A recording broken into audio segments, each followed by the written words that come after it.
ایمان والو ذکر کرو۔ ذکر کیا ہے؟ اللہ کی یاد، اللہ کا نام لینا، اللہ کی یاد میں تڑپنا۔ اور اس کی کوئی قید نہیں ہے کہ کس وقت ذکر کیا جائے اور کس وقت ممنوع ہے۔ فرمایا جب جی چاہے صبح ذکر کر، شام کو ذکر کر، سردی ہو ذکر کر، گرمی ہو ذکر کر، کوئی بھی رت ہو، کوئی بھی موسم ہو، کوئی بھی زمانہ ہو، جوانی ہے، لڑکپن ہے، بڑھاپا ہے، زندگی کا کوئی بھی لمحہ ہے، کوئی بھی گوشہ ہے، کوئی بھی مکان ہے، کوئی بھی جگہ ہے، فرمایا جہاں چاہے من چاہے میری یاد میں، میرے ذکر میں، میرے فکر میں اپنی زبان کو، اپنے دل کو تر کر۔ اور ذکر کرنے والے کو پسند کیا گیا۔ حدیث مبارکہ ہے نبی رحمت صلی اللہ تعالی علیہ وبارک وسلم کی پاک بارگاہ میں عرض کیا گیا کہ سب سے افضل عمل کون سا ہے؟ تو نبی رحمت صلی اللہ علیہ وسلم نے ارشاد فرمایا سب سے افضل عمل اللہ کا ذکر ہے۔ اسی طرح انبیاء علیہ السلام نے اللہ کی پاک بارگاہ میں عرض کی، مولا کوئی وظیفہ عطا فرما، ہم بہتر سے بہتر لفظوں میں، بہتر سے بہتر جملوں میں تجھے یاد کرنا چاہتے ہیں، کن کلمات کے ساتھ تیرا ذکر کریں؟ فرمایا کہا کرو لا الہ الا اللہ، لا الہ الا اللہ۔ اور اس کے علاوہ تحمید کے کلمات، تکبیر کے کلمات، اللہ تبارک و تعالیٰ کا ذکر ہے۔ اگر ہم کہتے ہیں سبحان اللہ، الحمدللہ، اللہ اکبر، لا الہ الا اللہ، استغفر اللہ، سبحان اللہ وبحمدہ، سبحان اللہ العظیم، یہ سارے کلمات یہ کیا ہے؟ اللہ کا ذکر ہے۔ ان میں سے کوئی بھی کلمے پڑھ کے ہم اللہ کا ذکر کر سکتے ہیں۔ اور پھر آگے ذکر کی قسمیں ہیں، فرمایا ذکر باللسان، ذکر بالقلب، ذکر کیا جائے دل سے، دل کے ساتھ اللہ کا ذکر، ذکر بالفعل، اپنے عمل کے ساتھ اللہ کا ذکر کیا جائے۔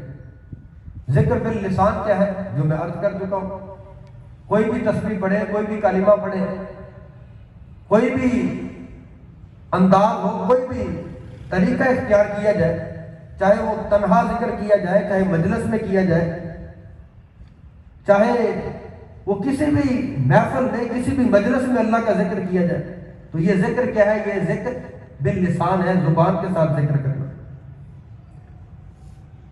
تو ذکر بالقلب کیا ہے؟ کہ دل کے ساتھ اللہ کا ذکر کرنا۔ صوفیاء نے اس پہ بہت بحث کی ہے، بہت کچھ لکھا ہے۔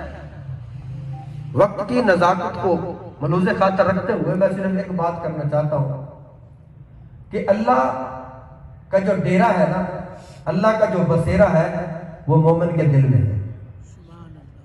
وہ نہ آسمان میں سماتا ہے، نہ زمین میں سماتا ہے، لیکن انسان کے دل میں اللہ کا بسیرا ہے۔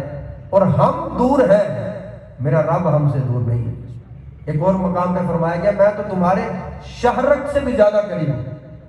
ہم اللہ کی رحمت سے دور ہیں۔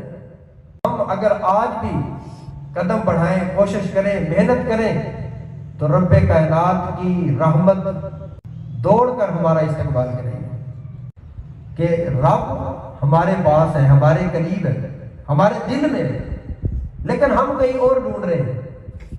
ایک شخص تھا، سفر پہ جا رہا تھا، اس کے پاس بڑا قیمتی ایک ہیرا تھا۔ ایک شخص تھا، اس نے جب اس ہیرے کو دیکھا، کہیں سے نظر پڑ گئی، وہ جانتا تھا کہ یہ کتنا قیمتی ہے اور اس کی اہمیت، اس کی قدر کیا ہے۔ اس نے ارادہ کیا کہ کوئی ایسا انداز اختیار کیا جائے، یہ ہیرا حاصل کر لیا جائے، یہ ہیرا مجھے مل جائے۔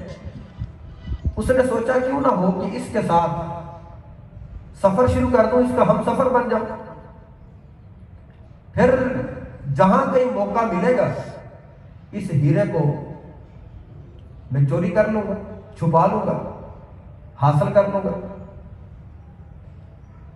بالآخر وہ اس بندے سے ملا، پوچھا جی کہاں کا ارادہ ہے؟ بتایا جی میں فلاں جگہ سفر کر کے جا رہا ہوں۔ جی میں بھی وہاں کا راہی ہوں، میں بھی وہاں جانا چاہتا ہوں، اگر اجازت ہو تو ہم مل کے سفر نہ کر لیں؟ کہا ٹھیک ہے، ایک ہوتا ہے 2 11 ہوتے ہیں، چلو ہم مل کے سفر کر لیتے ہیں۔ وہ اس کی نیت کو بھانپ نہ سکا۔ بہرحال رات ہوئی، ایک جگہ قیام کیا، تو اس شخص کی عادت تھی کہ وہ اپنا قمیض اتار کے سوتا تھا۔ اس نے قمیض اتارا، لٹکا دیا، رات کو سو گئے۔ اب وہ جو دوسرا شخص تھا ہیرے کو حاصل کرنے کے لیے آیا تھا، وہ اب کروٹیں بدل رہا ہے، اس کی آنکھ لگے میں اپنا کام کروں، میں تو سوڑنا نہیں آیا، میں تو اپنا کام کرنے آیا ہوں۔ جیسے اسے یقین ہوا کہ یہ سو گیا ہے، وہ اٹھا اور اس نے اٹھ کے اس کی جیب میں ہاتھ ڈالا، وہ چیک کی ہے جو قمیص لٹکی ہوئی تھی، لیکن کوئی ہیرا نہ ملا۔ جیبیں چیک کرتا ہے لیکن اسے ہیرا نہ ملا۔ بڑی کوشش کی، جہاں جہاں اسے شک تھا کہ یہاں رکھا ہوگا، یہاں پڑا ہوگا، اس نے ساری وہ تلاشی کر لی، لیکن حاصل نہ کر سکا۔ جب صبح ہوئی، سفر شروع کیا، کہنے لگا جی آپ کے پاس ایک ہیرا تھا بڑا، اس کی کوئی چمک شمک نظر نہیں آئی آج۔ بہانے سے پوچھنے لگا، اس کی کوئی چمک نظر نہیں آئی۔ اس نے جیب میں ہاتھ ڈالا، ہیرا نکالا، کہنے لگا اے لے ہیرا۔ اس نے کہا یہ ہے میرے پاس۔ وہ شستر رہ گیا، حیران رہ گیا، میں نے تو یہی قمیص اس کی ساری رات ڈھونڈ ماری، یہ ہیرا مجھے نہ ملا، اب یہ اپنی جیب سے نکال کے مجھے دکھا رہا ہے۔ اس نے کہا چلو آج رات گزر گئی، چلو ایک رات اور کوشش کرتے۔ اگلی رات پھر وہ بندہ اٹھ کے اس نے اسی طرح تلاشی کی، لیکن اسے وہ ہیرا نظر نہ آیا، ہیرا نہ ملا۔ صبح دن ہوا، سفر میں تھے، راستے میں پھر باتوں میں پھر بات کرتا ہے، یار آپ کے پاس ہیرا تھا؟ کہنے لگا ہاں میرے پاس ہی، دکھاؤ۔ اس نے پھر جیب میں ہاتھ ڈالا، باہر نکالا، کہنے لگا یہ لو۔ وہ بڑا حیران ہوا۔ تیسری رات بھی ایسے ہی ہوا۔ المختصر اپنے من کی بات بتائی، ہیرے کو حاصل کرنا چاہتا تھا، لیکن تو بڑا چالاک نکلا، بڑا شاطر نکلا، مجھے ہیرے تک پہنچنے نہیں دیا۔ نیت تھی، ارادہ تھا، وہ میں نے آپ کو بتا دیا، لیکن میں نے یہ دس یہ رکھتا کتنے رہے۔ میں نے تو بڑی چالاکی کی، میں نے بڑے رخ بدلے، بڑا انداز بدل کے اس کو حاصل کرنے کی کوشش کی، لیکن میں حاصل نہ کر سکا، لیکن ہوتا بھی تیرے پاس ہے۔ اب تو بتا کہ اس کو چھپاتا کہاں رہا ہے، رکھتا کہاں رہا ہے؟ رات کو سوتے تھے نا، تو میں بھی قمیص اتار کے سوتا تھا، تو بھی اتار کے سوتا تھا، میں آنکھ بچا کے یہ ہیرا تیرے قمیص کی جیب میں ڈال دیتا تھا۔ تو نے باقی سارے سامان کو چھان مارا، تو نے میری جیبیں چیک کی، سامان چیک کیا، ہر جگہ پہ چیک کیا۔ اگر تو نے اپنی جیب میں ہاتھ ڈالا ہوتا، تجھے ہیرا مل جاتا۔ ہم بھی رب کو ڈھونڈ رہے ہیں، کبھی کہاں، کبھی کس انداز میں، کبھی کس رنگ میں، لیکن کبھی اپنے من میں اتر کر دیکھے رب تو ہمارے پاس ہے، رب تو ہمارے قریب ہے، نہ مسجد وچ نہ مندر وچ، رب تے ہے تیرے اندر۔ نعرہ تکبیر، نعرہ رسالت، نعرہ حیدری، نعرہ عمل کے ساتھ ذکر، عمل کے ساتھ ذکر کیسے کہ ہم اپنا ہر عمل حضور صلی اللہ علیہ وسلم کی سنت کے مطابق کرنا شروع کر دیں، حدیث کے مطابق کرنا شروع کر دیں، تو یہ کیا ہے؟ یہ ہمارا ذکر بالفعل، یعنی حضور کی سنت کو اپناتے جائیں گے، ہر عمل پہ ہمیں ثواب ملتے جائیں گے۔ اپنا اوڑھنا بچھونا کھانا پینا حضور کی سنت کے مطابق کر رہے ہیں، کھائیں تو حضور کی سنت کے مطابق، پیئیں تو حضور کی سنت کے مطابق، پہنے تو حضور کی سنت کے مطابق، حضور کی اطاعت ہی اللہ کی اطاعت، جس نے حضور کی اتباع کر لی، جو حضور کی اتباع میں ہے وہ اللہ کے ذکر میں، وہ ہے نا، فرمایا من ذکرک ذکرنی، محبوب جس نے تیرا ذکر کیا اس نے میرا ذکر کیا، جس نے تیرا ذکر کیا اس نے میرا ذکر کیا، تیرا ذکر ہی تو میرا ذکر۔ صحابہ کی سیرت دیکھیں تو صحابہ نے وہ عمل کیے ہیں، وہ کام کیے ہیں جس سے حضور کی رضا حاصل ہو، اللہ کی رضا حاصل ہو۔ آج اگر ہم اپنے معاشرے میں دیکھیں، ہم جو عمل کرتے ہیں، ہم برادری کو راضی کرنے کی کوشش کر رہے ہیں، خاندان کو راضی کرنے کی کوشش کر رہے ہیں، اپنے چاہنے والوں کو راضی کر رہے ہیں، جو راضی ہو ہی نہیں رہے، انہیں ہونا بھی کوئی نہیں۔ جتنا زور ان کو راضی کرنے کے لیے لگا رہے ہیں، اگر تھوڑی کوشش رب کو راضی کرنے کے لیے کی ہوتی، تھوڑی کوشش رب کو راضی کرنے کے لیے کی ہوتی، یہ تو آج راضی ہوں گے، کل پھر منانا پڑے گا، کل پھر کسی موقع پہ ناراض ہو جائیں گے، پھر منتیں کریں، آؤ جی شادی دے آؤ، اور پھر جا کے منت کریں گے، آؤ جناب اب ہمارے ساتھ چلیں، اور پھر روز چڑھ گے، مصطفیٰ کے غلاموں آؤ رب کو بناؤ، جو مانتا ہے پھر کبھی روٹتا نہیں۔ صحابہ نے یہی عمل کیا، حضور کے غلاموں نے، اولیاء کرام نے، صوفیاء نے، بزرگان دین نے یہی عمل کیا کہ جو اللہ کی چاہت ہے اس کو اپنی چاہت بنا لیا، جو حضور کی چاہت ہے اسے اپنی چاہت بنا لیا۔ تو اس انداز میں انہوں نے اللہ کا ذکر کیا۔ سب سے پہلے جو قرآن کے حافظ ہیں وہ میرے محمد عربی ہیں، اور حضرت تمیم داری ایسے خوش نصیب ہے کہ حضور کے زمانہ مقدسہ میں جو چند صحابہ حافظ تھے نا، ان میں ان کا شمار ہوتا ہے۔ اچھا، قرآن کے ساتھ ان کو اتنا پیار تھا، اتنی محبت تھی کہ ہر ہفتے قرآن پاک کا ختم کرتے تھے، ہر ہفتے۔ ہم بھی دیکھیں کہ کتنے سال ہو گئے، کتنے ماہ ہو گئے ہیں کہ قرآن پاک کو کھولا نہیں ہے، پڑھا نہیں ہے، قرآن کی زیارت نہیں کی، کتنے ہفتے ہو گئے۔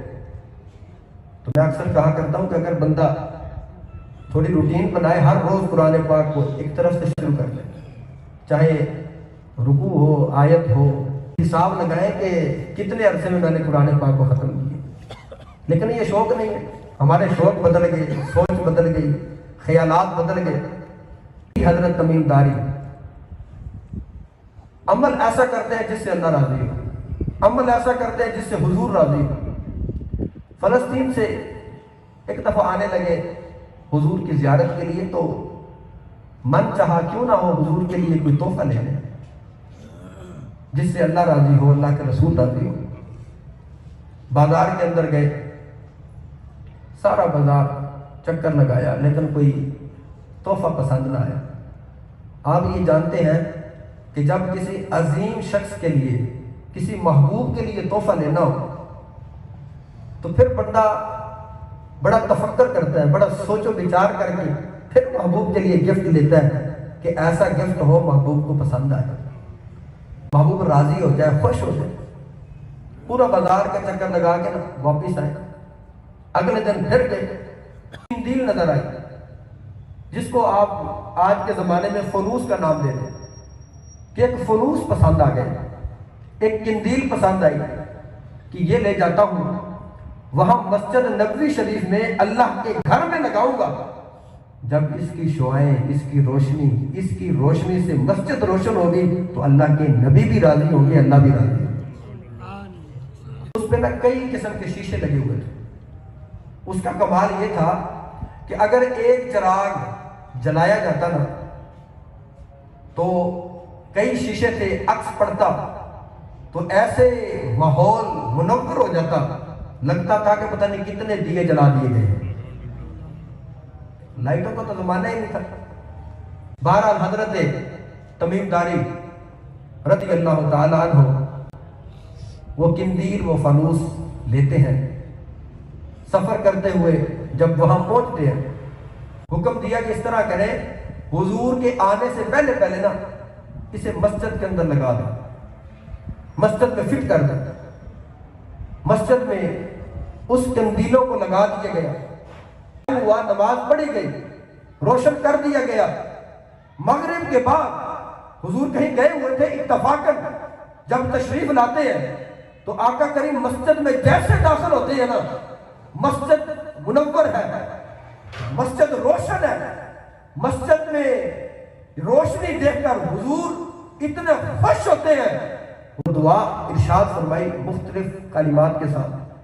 نبی رحمت صلی اللہ علیہ وسلم نے اپنی زبان فیض ترجمان سے ارشاد فرمایا کہ یہ مسجد کو منور کس نے کیا ہے، ماحول میں یہ ضیاء، یہ روشنی کس نے بخشی ہے؟ بتایا گیا حضور آپ کے غلام ہیں حضرت تمیم داری جو فلسطین سے آئے ہیں، تو یہ مسجد کے لیے آپ کے لیے گفٹ لے کر آئے۔ اگلی بات سن کر ایمان تازہ ہو جائے گا۔ میرے مصطفیٰ فرماتے ہیں تمیم داری قریب آؤ، قریب آتے ہیں، فرماتے ہیں تمیم داری تیرے اس عمل سے میں اتنا راضی ہوا ہوں، اتنا خوش ہوا ہوں، بڑا تعریف کا جملہ ہے۔ فرمایا میں تیرے عمل سے اتنا راضی ہوا ہوں، اتنا خوش ہوا ہوں، آج اگر کوئی میری بیٹی غیر منکوحہ ہوتی نا تو تیرے نکاح میں دے دیتا۔ آئے ہائے، بندہ کسی پہ راضی ہو تو یہ تو نہیں کہتا کہ اے تو کام کیتا ہے اور میں تیرے سے بڑا خوش ہوں، میں اپنی ہمشیرہ تیرے نکاح ہی دینا، میں اپنی بیٹی تیرے نکاح میں دیتا ہوں، یہ بات نہیں کہتا۔ لیکن حضور اتنے راضی ہوئے، یہ شرف یا حضرت سیدنا عثمان غنی کو حاصل ہوا، یا حضرت علی المرتضیٰ کو حاصل ہوا، حضرت تمیم داری ایسے خوش نصیب ہے جن کے لیے حضور صلی اللہ علیہ وسلم یہ فیض کے جملے ارشاد فرما رہے ہیں۔ میرے مصطفیٰ نے فرمایا اے تمیم داری اگر اب کوئی میری بیٹی ہوتی نا یعنی غیر منکوحہ تو میں تیرے نکاح میں دیتا۔ ایک صحابی رسول بیٹھے تھے، انہوں نے دیکھا کہ حضور ان کے عمل سے، ان کے کردار پر مطمئن ہوتے ہوئے جملہ ارشاد فرما رہے ہیں، دریائے رحمت جوش میں ہے، کیوں نہ ہو کہ مستفید ہو، فائدہ حاصل کر لیا جائے۔ سلام عرض کرتے ہیں یا رسول اللہ یہ تو ارشاد فرمائے میری بیٹی آپ کی کیا لگتی ہے، میری بیٹی آپ کی کیا لگتی ہے؟ میرے آقا نے فرمایا کہ تیری بیٹی میری بیٹی ہے۔ عرض کرتے ہیں یا رسول اللہ اگر میری بیٹی آپ کی بیٹی ہے نا تو پھر اس کو آپ اپنی بیٹی سمجھتے ہوئے اس کے نکاح میں دیں۔